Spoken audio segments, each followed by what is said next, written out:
સરકારની કઈ મજબૂરી છે કે જેમાં સિવિલ સર્વિસીસની જોગવાઈઓને નેવે મૂકીને ડોક્ટર વિનોદ રાવને આજ દિન સુધી સસ્પેન્ડ નથી કર્યો.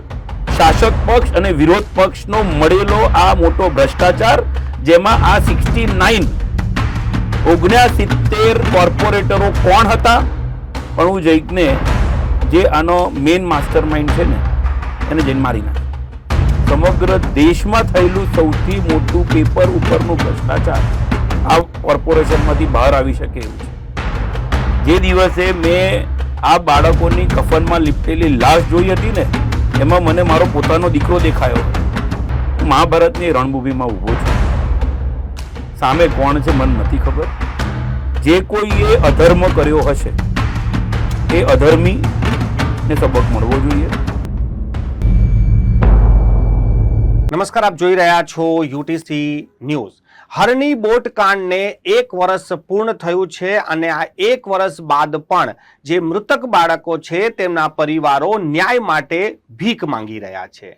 આ નિર્દયી પ્રશાસન એ માસૂમ બાળકોના મોતનો મલાજો પણ નથી જાળવતું. અને માંગ શું છે? માંગ છે કે આ બાળકોના મોતના જે જવાબદારો છે, જે ભ્રષ્ટાચારીઓ છે, તેમની પર કડક પગલાં લેવામાં આવે, સજા કરવામાં આવે. પરંતુ આપણે એ પણ નથી કરી શકતા. અને આ હાઈકોર્ટે કીધું છે, જે અધિકારીનું નામ લેવામાં આવ્યું છે તે અધિકારીનું નામ કોઈ આક્ષેપ નથી કર્યા, પરંતુ હાઈકોર્ટે જ ઓર્ડર કર્યો છે. સુપ્રીમ કોર્ટમાં બી રાહત નથી મળી. ત્યારબાદ પણ 1 વર્ષ બાદ પણ આ મૃતક બાળકોના જે પરિવારજનો છે તે ન્યાય માટે આજે પણ મ્યુનિસિપલ કમિશનર કે પછી શાળાના દરવાજે જતા હોય. આ વડોદરા શહેરની સંસ્કારી નગરીને સંસ્કારી લોકો માટે ખૂબ જ શર્મસાર કરવાવાળી બાબત છે. આજે આપણે આ વિષય પર વાત કરીશું ને આ વિષયની જે કાયદાકીય ટેકનિકલ બાબત છે તેની પર પણ ચર્ચા કરીશું. આપણી સાથે વડોદરાથી એડવોકેટ હિતેશ ગુપ્તા જોડાયા છે, જેઓ મૃતક બાળકો તરફથી કોર્ટમાં પેરવી કરી રહ્યા છે. હિતેશભાઈ, આપનું ખૂબ ખૂબ સ્વાગત છે. તમે આ મૃતક બાળકોના પરિવાર વતી ત્યાં પિટિશન કરી છે, કેસ પેરવી કરી રહ્યા છો. કાયદાકીય વસ્તુ અલગ છે. સૌથી પહેલા હું તમને એક માનવતાની દ્રષ્ટિથી પૂછું કે વડોદરા શહેરમાં 1 વર્ષ પૂર્ણ થયું, જે લોકોને આશા હતી કે ન્યાય મળશે, કોર્ટ તો પછી પહેલા જનતાની અદાલતમાં ન્યાય મળ્યો છે બાળકો? ન્યાય તો બિલકુલ નથી હજુ સુધી થયો. ન્યાયની વાટ જોવાઈ રહી છે, રાહ જોઈ રહ્યા છે. પરંતુ આપે જે કીધું મોતનો મલાજો, હું ગઈકાલે જ્યારે આ બાળકોના શિક્ષકો જે ગુજરી ગયા, શિક્ષિકાઓ, આ 14 જે આ મોતકાંડના, હું બોટકાંડ એટલે નહીં કહેતો, આ મોત જ થયા છે આટલા બધા, આ લોકોને એક શ્રદ્ધાંજલિ આપવાના હેતુથી અમે વડોદરા શહેરમાં કેટલીક જગ્યાએ શ્રદ્ધાંજલિના બોર્ડ લગાવ્યા. કેટલી દુઃખદ બાબત છે કે શ્રદ્ધાંજલિનો જ મેસેજ, અને એવામાં તંત્ર દ્વારા કોના ઈશારે એ લોકો જ જાણે. પરંતુ ગઈકાલે જ આ શ્રદ્ધાંજલિના બોર્ડ જે દાંડિયા બજાર 4 રસ્તે લગાડવામાં આવેલા હતા એને કાઢી નાખીને અને પાછળ ફેંકી દેવામાં આવ્યા. આ ગત રોજ જ્યારે વાર્ષિક પુણ્યતિથિ હતી તેવામાં અમે અમારી લાગણી દર્શાવવા માટે, તંત્રએ તો ના કર્યું, પરંતુ અમે અમારી લાગણી દર્શાવવા માટે અમારા તરફથી અમને જે લાગ્યું એ આ બાળકો માટે અમે કર્યું. પરંતુ આ પ્રકારે જો આ જે વિક્ટિમ્સ છે, આ જે ભોગ બનનાર છે, એમની સાથે થતું હોય તો મોતનો મલાજો અલગ, પરંતુ એક અપમાન આ બાળકોનું, શિક્ષિકાઓનું જે ગુજરી ગયા છે. અને ચોક્કસપણે આ કારણે જે પરિવારજન છે ને એમને ખૂબ જ દુઃખ બી થયું. હિતેશભાઈ, આ લાગણીની વાત તો ચલો બરાબર છે કે કોઈ મરી ગયું છે, આપણે લાગણી હોય, દયા આવે, પરંતુ કાનૂન જે છે એ લાગણી પર નથી ચાલતું, એવિડન્સ પર ચાલે છે. જ્યારે તમે કોર્ટમાં જાઓ છો, તમે એવું કહો છો કે આ માનવ સર્જિત છે, ભ્રષ્ટાચારના કારણે થયું છે, સરકાર તરફથી શું જવાબો રજૂ કરવામાં આવે છે અને તમે કેટલા સંતુષ્ટ છો એનાથી? સૌથી મોટી આશા જ્યારે 18 જાન્યુઆરી 2024ના રોજ રાત્રિના ગૃહમંત્રી શ્રી, મુખ્યમંત્રી શ્રી વડોદરા દોડી આવ્યા. એમને એક વચન આપ્યું કે કોઈ પણ પ્રકારની કોઈ ક્ષતિ, કોઈ ગેપ રહી જાય, આ ગૃહમંત્રી શ્રીના જ શબ્દો, જે કોઈ દોષીઓ છે તમામની સામે કાર્યવાહી કરવામાં આવશે, કોઈ પણ પ્રકારની છટકબારી, ગેપ ના રહી જાય, આવા શબ્દો વાપરીને એમને એક ટીમ બનાવી છે. મેજિસ્ટ્રેટ ઇન્ક્વાયરી કરવામાં આવશે અને તમામની સામે કાર્યવાહી કરવામાં આવશે. આવું એમને એક રાજવચન તમામ પીડિત પરિવારોને, વડોદરાવાસીઓને આપ્યું. અને હું એવું કહીશ કે એમને પાછું આ જે પ્રવચન જે એમને પ્રેસ મીડિયાને સંબોધીને આપેલું ને, એ પાછું હિન્દી ભાષામાં આપ્યું હતું. એટલે હું એવું કહીશ કે ક્યાંક ને ક્યાંક એમને આ વચન સમગ્ર ભારત દેશના તમામ નાગરિકોને આપ્યું. તો અમને ચોક્કસ લાગતું હતું એ સાંભળ્યા પછી કે સરકાર આમાં ચોક્કસપણે તમામની સામે પગલાં ભરશે. પરંતુ એસઆઈટીનું ગઠન થયું પોલીસ ઇન્વેસ્ટિગેશન માટે. આ પોલીસ ઇન્વેસ્ટિગેશનમાં અમે પુરાવા આપ્યા છે, ડોક્યુમેન્ટ્સ છે, જે પોકારી રહ્યા છે ભ્રષ્ટાચાર કેટલો થયો છે. અમે પોલીસ ઇન્વેસ્ટિગેશનમાં જે કોઈ આપ્યા ડોક્યુમેન્ટ, જે પોલીસની પાસે આજે બી એમના રેકોર્ડ પર છે, તેમ છતાં કોઈ ભ્રષ્ટાચારીના નામ નથી ખુલ્યા. એન્ટી કરપ્શન એક્ટ હેઠળ કોઈ કાર્યવાહી ભ્રષ્ટાચારીઓ સામે આજ દિન સુધી થઈ નથી. અને એની સામે મેજિસ્ટ્રેટ ઇન્ક્વાયરી, એટલે પોલીસ ઇન્વેસ્ટિગેશન કરતાં પણ એક મોટી ઇન્ક્વાયરી ડિસ્ટ્રિક્ટ મેજિસ્ટ્રેટ સાહેબ એટલે કે કલેક્ટર સાહેબે જાતે કરી. એ મેજિસ્ટ્રેટ ઇન્ક્વાયરીમાં પણ કોઈ ભ્રષ્ટાચાર થયો હોય એવી કોઈ બાબત નહીં. એટલે આ જ્યારે થયું એના ઉપરથી મને ચોક્કસ લાગવા લાગ્યું, કારણ કે કાયદાકીય રીતે જ્યારે પ્રક્રિયાઓ આગળ વધે એટલે ક્યાંક કશું ભીનું સંકેલાઈ રહ્યું હોય તો ખબર પડી જ જાય કે હવે આમાં કઈ દિશામાં તપાસ જઈ રહી છે. અમે ગૃહમંત્રીશ્રીથી લઈને પોલીસ કમિશનર સાહેબને, સાથે સાથે તમામ તપાસ એજન્સીઝને અમે લેખિત ફરિયાદ આપી.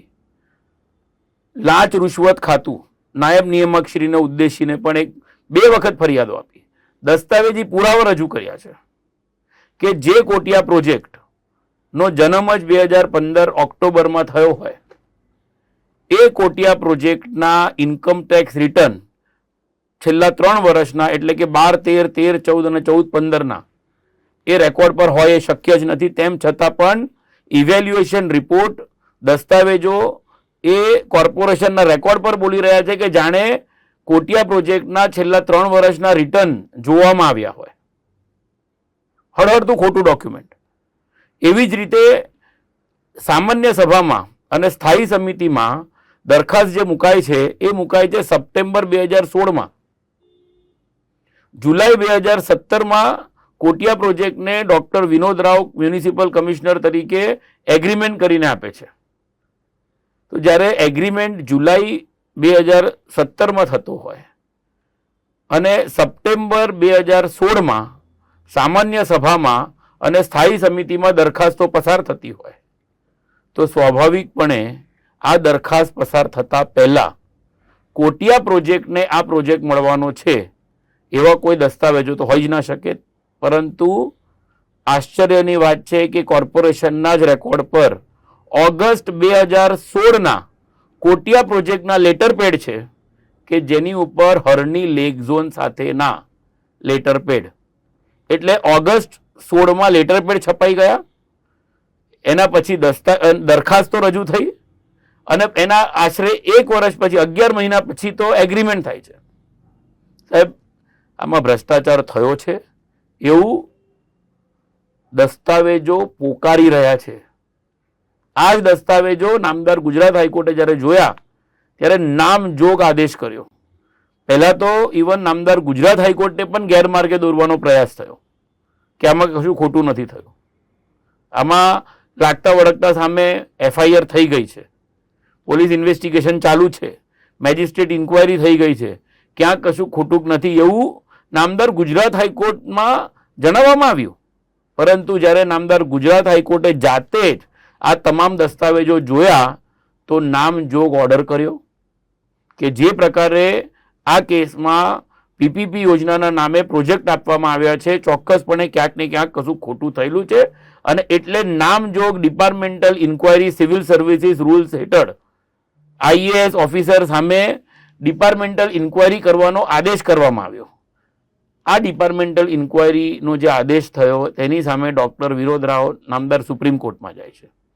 નામદાર સુપ્રીમ કોર્ટમાં બી ઓર્ડર શું થાય છે કે ભાઈ એમના જે કોઈ બચાવ હોય, એમને જે કોઈ રજૂ કરવું હોય એ ડિપાર્ટમેન્ટલ ઇન્કવાયરીમાં રજૂ કરી શકે છે. પણ એ તો સ્વાભાવિક વસ્તુ છે. ઇન્કવાયરીનો મતલબ જ એ છે કે બંને પક્ષોને સાંભળવામાં આવે, પુરાવા લેવામાં આવે. એમને જોઈતી રાહત નામદાર સુપ્રીમ કોર્ટમાંથી બી મળી ના, અને તેમ છતાં પણ આજ દિન સુધી આ ભ્રષ્ટાચારનો કિંગપિન વ્યક્તિ કહીશું, સૌથી મોટો જવાબદાર વ્યક્તિ જે છે ને એ છે ડૉક્ટર વિનોદ રાવ, જે તે વખતના તત્કાલીન મ્યુનિસિપલ કમિશનર. સરકારની કઈ મજબૂરી છે કે જેમાં સિવિલ સર્વિસીસની જોગવાઈઓને નેવે મૂકીને ડૉક્ટર વિનોદ રાવને આજ દિન સુધી સસ્પેન્ડ નથી કર્યો, અને તમે ઇન્કવાયરી ચલાવી રહ્યા છો એની સામે, ડિપાર્ટમેન્ટલ ઇન્કવાયરી ચલાવી રહ્યા છો, એ બી ચાલુ નોકરી. તો તમે કઈ રીતે એને યોગ્ય અને ન્યાયિક અને તટસ્થ તપાસ કરવાના? તમારે ખરેખર સરકાર ઉપર ડૉક્ટર વિનોદ રાવના કોઈ અહેસાન હોય ભૂતકાળના, જેના નેજા હેઠળ કદાચ સરકાર એક રેમ નજર રાખી રહ્યો હોય આ વ્યક્તિ ઉપર, તો કહેવા ખાતર પર મહિના 2 મહિના માટે સસ્પેન્ડ કરી દો, ઇન્કવાયરી કરીને એને ક્લીન ચીટ આપી દેજો, તમારે ખોટું જ કરવું હોય તો. પણ તમે જો નિષ્ઠાવાન હોય, તમે તમારું રાજવચન નિભાવવા માંગતા હોય તો દસ્તાવેજો તો એવું કહે છે કે આ ભ્રષ્ટાચાર થયો છે. કોટિયા પ્રોજેક્ટ કે જેનું અસ્તિત્વ જ નહોતું, કોટિયા પ્રોજેક્ટનો જે મેનેજિંગ ડાયરેક્ટર તરીકે જે મેઇન વ્યક્તિ, એનો મેઇન પાર્ટનર, એ વડોદરાના ન્યાય મંદિરની સામે 10-10 રૂપિયાની ચા વેચનારો એક ચાવાળો, એ આ કોટિયા પ્રોજેક્ટનો માલિક છે એવું ડોક્યુમેન્ટ ઉપર બતાડવામાં આવ્યું. પરંતુ આમાં સંડોવણી જે છે આખું જે કોન્સ્પિરેસી જે તૈયાર થઈ PPP યોજનાના નામ ઉપર થયેલો આ સૌથી મોટો ભ્રષ્ટાચાર છે કે જેમાં 3 લાખ રૂપિયાના નજીવી દરે આટલી મોટી સરકારી જગ્યા ગોપાલ શાહના ઈશારે, પરેશ શાહ, ગોપાલ શાહ, કારણ કે ગોપાલ શાહ આખી પ્રોસિજર જાણતો હતો કે આમાં કઈ રીતે શું થઈ શકે છે. ગોપાલ શાહ અને ડૉક્ટર વિનોદ રાવ એમને ભૂતકાળમાં કેટલા કામો કર્યા છે, શું કર્યું છે, એની તપાસ થવી જોઈએ. અને અમે શું ખોટું માંગી રહ્યા છે? તમે ઇન્વેસ્ટિગેશન કરો, તમે તપાસ કરો. તમે અગર ભ્રષ્ટાચાર અધિનિયમની જે જોગવાઈઓ છે એવું કહે છે કે તમે અગર આડકતરી રીતે પણ કોઈકને લાભ કરાવવા માટે તમે તમારી ફરજ ન નિભાવી હોય, ભલે તમે રોકડમાં પૈસા લીધા છે કે કેમ એ અલગ વસ્તુ હશે, અમને નથી ખબર. સોશિયલ મીડિયા ઉપર અગર જોવામાં આવે તો જ્યાં જ્યાં ડૉક્ટર વિનોદ રાવના નામનો ઉલ્લેખ કરવામાં આવે છે ને, અઢળક લોકોના મેસેજો આવે છે ગોલ્ડમેન તરીકે. ડિજિટલ યુગની વાત છે, નરેન્દ્ર મોદીજીના શાસનમાં ડિજિટલ યુગમાં અગર કોઈ સોશિયલ મીડિયાના માધ્યમથી ધમકી આપવામાં આવે છે ને તો સરકાર એનું બી સંજ્ઞાન લઈને તાત્કાલિક ધોરણે એની સામે કાર્યવાહી કરતી હોય છે. એવામાં ડૉક્ટર વિનોદ રાવનું નામ જ્યારે જોડવામાં આવે છે તો એની સામે જ્યારે નીચે કમેન્ટ્સ વાંચવામાં આવે ને તો વડોદરાનો ગોલ્ડમેન, બહુ સોનું લીધું છે, બહુ સોનું ખાધું છે, સોનાના બિસ્કીટો બહુ લીધા છે, આવા આક્ષેપો એમના નામ માટે કેમ કરવામાં આવી રહ્યા છે? આની તપાસ કરો ને. શું છે આ? કેમ લોકો આ પ્રકારે કહી રહ્યા છે? કેમ તમે આ બાબતનું સંજ્ઞાન નથી લેવા માંગતા? હિતેશભાઈ, ચલો અધિકારીએ ફાયદા માટે કર્યું કે કંઈક ભ્રષ્ટાચાર માટે કર્યું, પરંતુ વડોદરા શહેરની જનતા વડોદરા કોર્પોરેશનમાં જેમને ટ્રસ્ટી તરીકે ચૂંટીને મોકલે છે, કાઉન્સિલર છે, મેયર છે, સ્ટેન્ડિંગ કમિટીની ટીમ છે, આ લોકો આટલું બધું થઈ જાય અને એ લોકો જો એ ધ્યાન જ ના આપે કે પછી નજરઅંદાજ કરી દે, તો આ તો જનતા સાથે કેટલો મોટો વિશ્વાસઘાત છે. કેમ કે અમે અધિકારીને નથી ચૂનતા, અમે તો ટ્રસ્ટી ચૂનીએ છીએ, મેયરને. આ લોકોના નાક નીચેથી આટલું મોટું થઈ જાય. મનોજભાઈ, આ જ કેસમાં જો અગર ઇન્વેસ્ટિગેશન નિષ્પક્ષ કરવામાં આવે ને તો સામાન્ય સભાના 69, હું એક્ઝેક્ટ આંકડો કહું છું, 69 કોર્પોરેટર્સ જે આ સામાન્ય સભામાં આ દરખાસ્ત જે લોકોએ મંજૂર કરી છે ને, સર્વાનુમતે સાહેબ મંજૂર થઈ છે. આ દરખાસ્ત સર્વાનુમતે મંજૂર થઈ એટલે ચાહે શાસક પક્ષ હોય કે ચાહે વિરોધ પક્ષ. સાહેબ, જો અગર વડોદરા મહાનગર સેવા સદનનો રેકોર્ડ કાઢવામાં આવશે ને તો આવા જેટલાય પ્રોજેક્ટ પસાર કરવામાં આવ્યા છે ને એમાં વિરોધ પક્ષે પણ શાસક પક્ષના સૂરમાં સૂર મેળવેલા છે. આપણે વોટ આપીએ છીએ તો ભલે એ વોટ કોઈકને બી આપીએ છીએ, એ આપણા કોઈક બીજા વ્યક્તિને, બીજા મોટા નેતાને જોઈને આપણે વોટ આપતા હોય. દગો, વિશ્વાસઘાત જે છે ને, એ હું શાસક પક્ષનો વિરોધ કરું કે વિરોધ પક્ષની તરફેણ કરું એવી કોઈ વાત જ નથી. મારી વાત બહુ સચોટ અને બહુ ક્લિયર છે. જો અગર ભ્રષ્ટાચાર થયો, તમારા એક કાગળના કારણે કોટિયા પ્રોજેક્ટ જેવી પેઢીને એક આટલો મોટો આર્થિક ફાયદો થયો છે, જે આર્થિક ફાયદાના કારણે જે ભ્રષ્ટાચારના પાપે મારા શહેરમાં 12 નિર્દોષ બાળકોનું મૃત્યુ થયું છે, જે 12 બાળકો આ દેશનું ઉજ્જવળ ભવિષ્ય હતું, જે શિક્ષિકાઓએ પોતાનું સમગ્ર જીવન ખબર નહીં કેટલાક બાળકોને ભણાવીને 2-3 દશકો સુધી સ્કૂલમાં ભણાવીને એમને કેટલાય ફાઉન્ડેશન મૂક્યા આ દેશના ભવિષ્યને ઘડવા માટે. એવા 14 વ્યક્તિઓની જ્યારે મૃત્યુ થઈ જાય છે ને ત્યારે હું બોલી રહ્યો છું કે શાસક પક્ષ અને વિરોધ પક્ષનો મળેલો આ મોટો ભ્રષ્ટાચાર, જેમાં આ 69 કોર્પોરેટરો કોણ હતા, કેમ એમને સર્વાનુમતે આમાં સહી કરી, અને એમાં હું ગુનાહિત કાવતરું આ બી સ્પષ્ટ કરું છું કે હું કેમ એવું કહું છું કે ગુનાહિત કાવતરું છે આમાં. કારણ કે જે દરખાસ્ત છે એ દરખાસ્તમાં થયેલો હુકમ, એની અંદર એવું લખવામાં આવેલું છે કે કાગળો જોયા, ચર્ચા વિચારણા કરી અને ત્યારબાદ આ ઠરાવ કર્યો છે. એનો મતલબ ઓગસ્ટ 2016નું તમે કોટિયા પ્રોજેક્ટનું હરણી લેક ઝોન વાળું ડોક્યુમેન્ટ જોયું. તમે એ પણ જોયું કે કોટિયા પ્રોજેક્ટનું અસ્તિત્વ 2015માં થયું છે, એટલે 12, 13 અને 14ના ઇન્કમ ટેક્સ રિટર્ન રેકોર્ડ ઉપર હોય જ ના શકે. એ બી આ 69 કોર્પોરેટરોએ જોયું. તો તમે આ બધા ડોક્યુમેન્ટ જોયા, એની ચર્ચા વિચારણા કરી, તો સાહેબ એ ડોક્યુમેન્ટ તો હતા જ નહીં રેકોર્ડ પર. 12, 13, 14 અને 14-15ના ઇન્કમ ટેક્સ રિટર્ન જ નહોતા, કારણ કે કોટિયા પ્રોજેક્ટના જ ડોક્યુમેન્ટમાં એની જે પ્રથમ ડોક્યુમેન્ટ એનું ભાગીદારી પેઢી, એ ભાગીદારી પેઢીની અંદર એવો ઉલ્લેખ કરેલો છે કે પ્રથમ નાણાકીય વર્ષ ઓક્ટોબર 2015થી શરૂ થશે અને 31 માર્ચ 2016 પૂર્ણ થશે. તો જેનું પ્રથમ નાણાકીય વર્ષ શરૂ થયું ઓક્ટોબર 2015માં, એવું ડોક્યુમેન્ટમાં લખેલું છે. તો આ કોર્પોરેટરો એવું સમજે છે કે તમે કશું પણ કરશો, કેટલું બી ખોટું કરશો, આજે તમારા વગના કારણે, તમે જે લોકોનો વિશ્વાસ જીતીને તમે કોર્પોરેશનમાં બેસી ગયા, વહીવટ કર્યો, તમારા પોતાના ખિસ્સા ભર્યા, તમારે જે કરવાનું છે તમે બધું કર્યું, પરંતુ અહીંયાથી તમે છટકી જશો. કદાચ તમારા કરેલા પાપ, એના ભોગે, આ ભ્રષ્ટાચારના ભોગે જો મારા બાળકો ગયા છે ને, તો કદાચ આવનાર દિવસોમાં આ 69 પરિવારો, વડોદરા આખું ડૂબ્યું ગયા વર્ષે આપણે જોઈ લીધું. એ બી જુલાઈ અને ઓગસ્ટમાં ઉપરા છાપરી જે પ્રકારે બનાવ બન્યા ને, એમાં બધા જ કોર્પોરેટરોના ઘર ડૂબ્યા. આ એક સબક આવનાર દિવસોમાં કદાચ કેટલાયના ઘર ડૂબશે, કેટલાયના, કારણ કે તમે પાપ કર્યું છે ને ઉપરવાળો ન્યાય કરશે જ. હિતેશભાઈ, આ આક્ષેપ, ભ્રષ્ટાચાર, આપણે કોઈની પર આરોપ લગાવી દેવા, અમે તો એ પરિવારોના બહુ સંપર્કમાં નથી આવીએ તો એક ઇન્ટરવ્યૂ બાઇટ લઈ લઈએ છીએ. તમે તો એમની સાથે સતત વાત કરો છો. એમની સાથે જ્યારે પણ કોર્ટમાં કોઈ તારીખ પડી જાય કે પછી કોર્ટમાં કોઈ દલીલો એવી આવી જાય કે જે એનો બચાવ કરતા હોય ભ્રષ્ટાચારનો, ત્યારે પરિવારોની વેદના શું હોય છે? એ પરિવારોની નજર મિલાઈ શકો છો આપ? શું વેદના હોય છે એ ટાઈમ? મનોજભાઈ, ઘણી વખત એમની આંખો, ભીની આંખો જોઈને મારો પણ આંખ ભરાઈ જાય છે.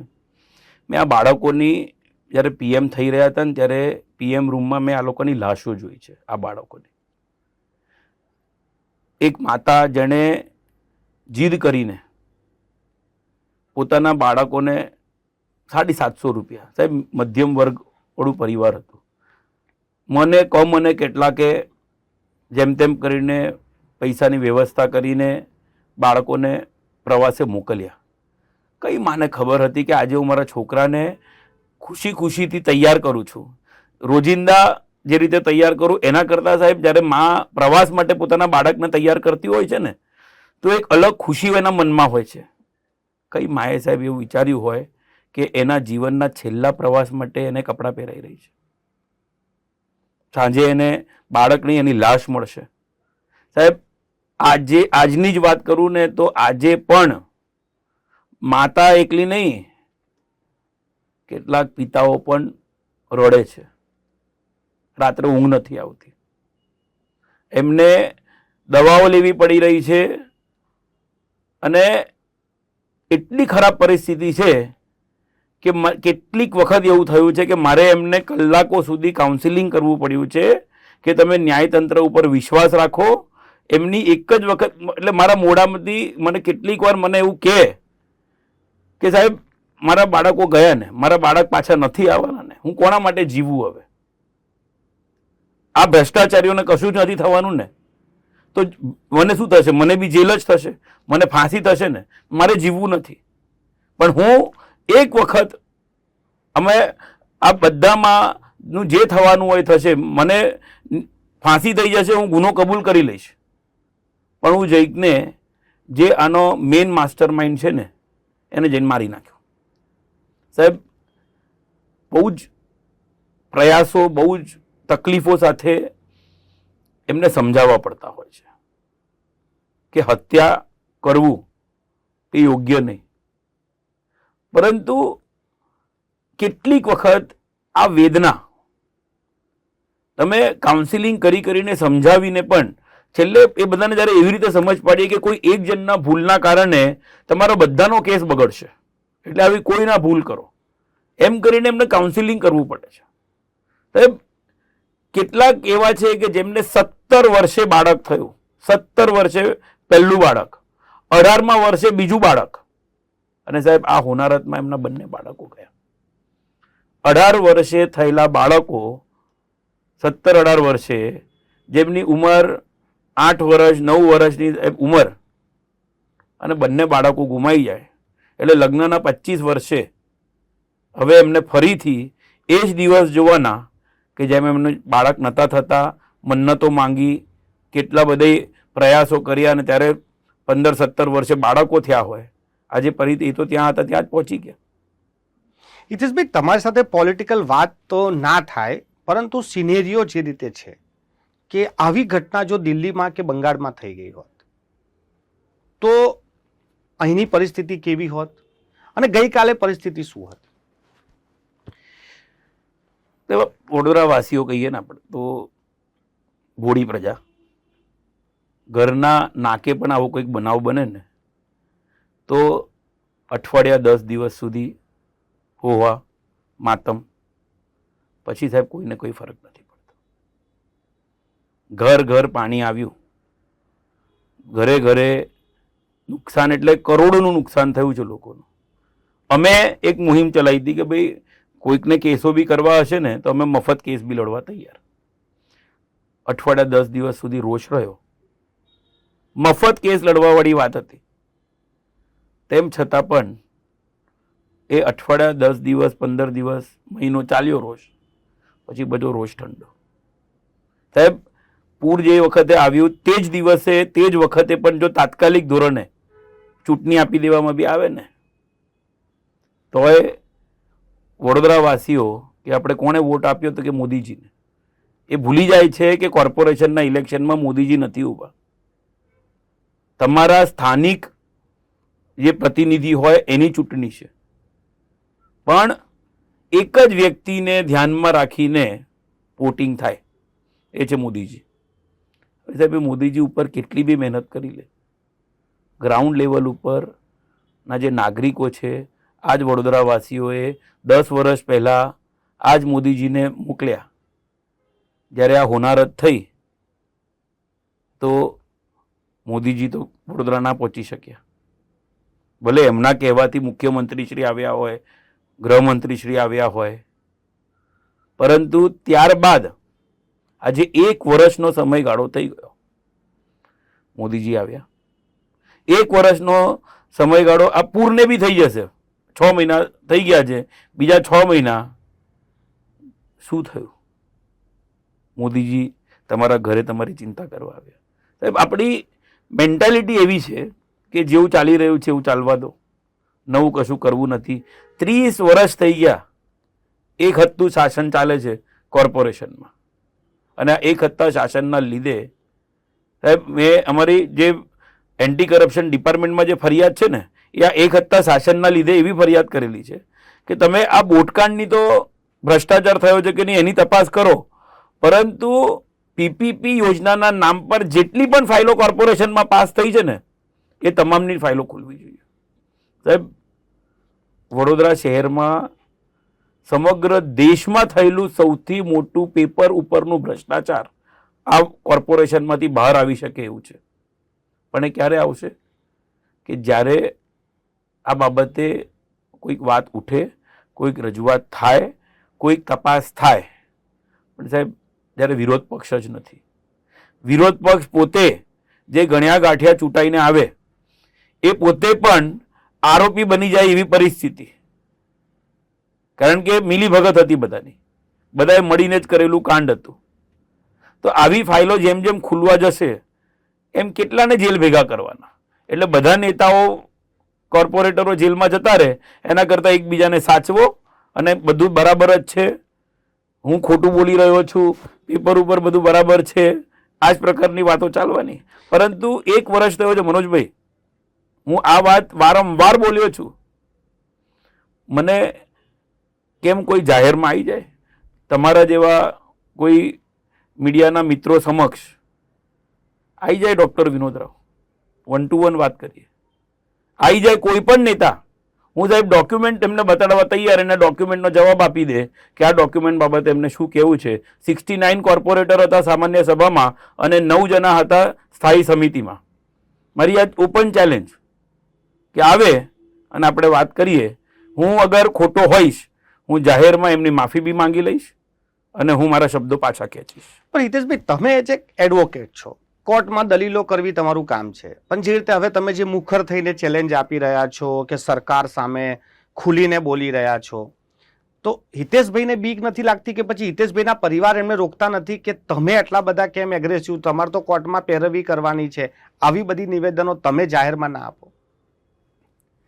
ઘણી બધી વખત ઘણી બધી જગ્યાએથી પરિવાર ઇમોશનલ થાય, પરિવાર બી જ્યારે બેસે ત્યારે વાત થાય, પરંતુ હું મારી અંતરાત્માના અવાજે નામદાર કોર્ટ સમક્ષ આ કેસ માટે આર્ગ્યુ કરું કે અન્ય કોઈ પણ જગ્યાએ જ્યારે તમે આ હરણી બોટકાંડ માટેની વાત કરશો ને, તો મારા અંતરાત્માની અવાજે હું મારી આંખો બંધ કરું છું ને ત્યારે હું મારી જાતને એસએસજી હોસ્પિટલમાં PM રૂમમાં ઊભેલો જોઉં છું.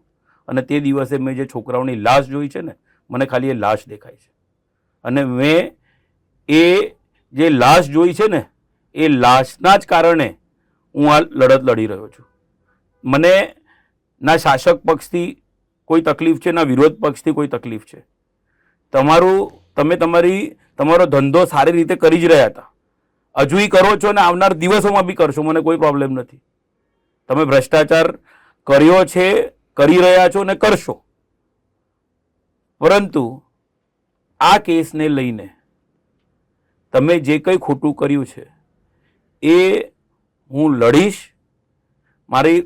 મને એના માટે અગર કોઈ ખોટા કેસમાં ફસાવવામાં આવે, મારા કે મારા પરિવારને કોઈ ભોગ આપવાનો આવે, એ તમામ ભોગ માટે હું તૈયાર. મને વિશ્વાસ એક જ છે કે આ બાળકોના માટે લડી રહ્યો છું. આ બાળકોમાં મેં મારા બાળકો જોયા છે. જે દિવસે મેં આ બાળકોની કફનમાં લીપટેલી લાશ જોઈ હતી ને, એમાં મને મારો પોતાનો દીકરો દેખાયો હતો. તો આજે જ્યારે હું કોઈકના બાળકમાં હું જો મારા બાળકને ન જોઈ શકતો હોઉં, એવું હતું કે ભાઈ હશે હવે કેમ પિકનિકે મોકલ્યા કે કેમ આ સનરાઈઝ સ્કૂલમાં ભણાવવા મોકલ્યા, એ તો તારણ રાખીને હું મારી જાતને ના મનાઈ શકું. હું એક વકીલ છું, કાયદો જાણું છું, મારી મર્યાદા જાણું છું, પરંતુ આ દેશમાં જ્યારે જ્યારે ખોટું થયું છે ને, ત્યારે સામે ચાલીને લડવાની વાત આવી હોય તો તમે ઇતિહાસ જોઈ લેજો. એમાં વકીલો જ સૌથી વધારે લડતમાં નિડરતાથી આગળ આવેલા છે. હું કોઈનાથી ડરતો નથી, ના ડરવાનો છું. મારી ઉપર દિલ્હીથી, ગાંધીનગરથી કેટલાય અધિકારીઓના, નેતાઓના, આઈએએસ ઓફિસર્સ, આઈપીએસ ઓફિસર્સ મારા બી મિત્રો છે, બધાના લાગવગ આવે છે. અને મેં બધાને એક જ વાત કહું છું કે તમે જ્યાં કહેશો ત્યાં હું આવી જઈશ, અને હું ખોટો હોઉં તો હું માફી માંગીશ, જાહેરમાં માફી માંગવા તૈયાર. પરંતુ જો અગર હું પેપર ઉપર પુરવાર કરી દઉં કે જે કોઈ અધિકારીનું નામ જો કહેતો હોઉં છું કે આ અધિકારીએ ખોટું કર્યું છે, તો એ સ્વીકારે ને કે મારાથી ભૂલ થઈ ગઈ. હું વિશેષ એમને અગર આ પીડિત પરિવારો સમક્ષે જતા રહે, જાહેરમાં એવું બોલી દે કે મારાથી ભૂલ થઈ ગઈ, મને માફ કરી દો, ને એ પરિવાર માફ કરી દે, તો બીજા દિવસથી બોલવાનું બંધ કરી દઈશ. તમે આજ દિન સુધી નથી આવ્યા. તમે જે ખોટું કર્યું છે એની માટે તમે કશું જ તમને અહેસાસ હોય, તમારી અંતરાત્માને એવો અહેસાસ હોય કે તમારાથી ખોટું થઈ ગયું છે, એવું તો કોઈ જગ્યાએ આવતું નથી. તો ન્યાયની લડાઈ છે. નામદાર કોર્ટમાં, પોલીસ પ્રક્રિયાઓમાં પોલીસની પણ એક લિમિટેશન જાણું છું. કેટલાય પોલીસ અધિકારીઓની મિત્રતા બી છે, આઈપીએસ ઓફિસરો ઓળખે, જાણે, વર્ષોના સંબંધ. તો એ પણ કે પણ મેં જેમ કીધું કે હું કંઈ કોંગ્રેસ માટે બોલતો સારું કે ભાજપ માટે ખરાબ બોલતો એવું છે જ નહીં. વાત મારી બહુ ક્લિયર વાત છે. જેણે ખોટું કર્યું, આ એક જ કેસની વાત છે મારા માટે. આ કેસની અંદર આ 69 કોર્પોરેટરોની જે હું વાત કરું છું ને, મારા મિત્રો બી છે. પરંતુ હું મહાભારતની રણભૂમિમાં ઊભો છું. સામે કોણ છે મને નથી ખબર. જે કોઈએ અધર્મ કર્યો હશે એ અધર્મીને સબક મળવો જોઈએ. જેને પોતાનો ધર્મ ભૂલીને કંઈ બી કામ કર્યું છે, કે તમે સર્વાનુમતે ઠરાવ કર્યો અને કાગળો વાંચ્યા, તો તમે આવો આગળ. આ 69 જે મારો સાચો મિત્ર હોય અને આવી જાય જાહેરમાં અને એવું કહી દે કે સાહેબ આ ઠરાવ આવો થયો છે, પરંતુ મેં દસ્તાવેજ નહોતા જોયા. સર્વાનુમતે જે આમાં લખવામાં આવેલું છે કે અમે ચર્ચા વિચારણા કરી, તે દિવસે કોઈ ચર્ચા વિચારણા આ બાબતે નથી થઈને મને કોઈ ફાઇલ મારા સમક્ષ મૂકવામાં નથી આવી. મારો જો એ મિત્ર આવું જાહેરમાં આવીને સ્વીકારતો ન હોય તો મારે એવા મિત્રોને બચાવવાનો કોઈ પ્રયાસ બી નથી કરવા. જે 69 કોર્પોરેટરોનું થશે એ મારા મિત્રનું બી થાય. તે વખતે એ મારો મિત્ર નથી, એ શહેરનો એક પ્રતિનિધિ છે, એક નગરસેવક છે. અને એ નગરસેવકની ભૂમિકામાં પછી એમનાથી કશું ખોટું થઈ ગયું છે તો ન્યાયિક પ્રક્રિયામાં એમને પછી જે કંઈ બચાવ લેવો હોય એ લે. એમના પરિવાર પ્રત્યે મને સહાનુભૂતિ બી રહેશે મિત્રતાના નાતે.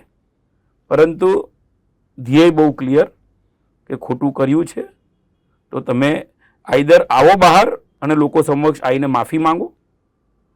જો આ પીડિત પરિવારોને વડોદરાવાસીઓ તમને માફ કરી દેતા હોય તો વડોદરાવાસીઓ છે એટલા ભોળા. ખૂબ ખૂબ આભાર હિતેશભાઈ અમારી સાથે ચર્ચા કરવા માટે. હિતેશભાઈ હવે મહાભારતના એ રણમાં ઊભા છે જ્યાં જે સાચું છે તેની બાજુ તે ઊભા રહેશે. આ ધર્મ અને અધર્મ વચ્ચેની લડાઈમાં તેમના મિત્રો પણ સામે ઊભા છે, પરંતુ હિતેશભાઈનું કહેવું છે કે આમાં જેને પણ ભ્રષ્ટાચાર કર્યો છે તેને સજા થવી જોઈએ અને એ જ વ્યક્તિ બહાર આવીને જનતાની માફી માંગી લે. હિતેશભાઈનું કહેવું છે કે આ ભોળી જનતા તેને માફ પણ કરી દેશે, પરંતુ વડોદરા શહેરને અંધારામાં રાખીને જે આ ભ્રષ્ટાચાર કર્યો છે તેના જ કારણે આ 12 માસૂમ બાળકો અને 2 શિક્ષિકાઓના મોત થયા છે.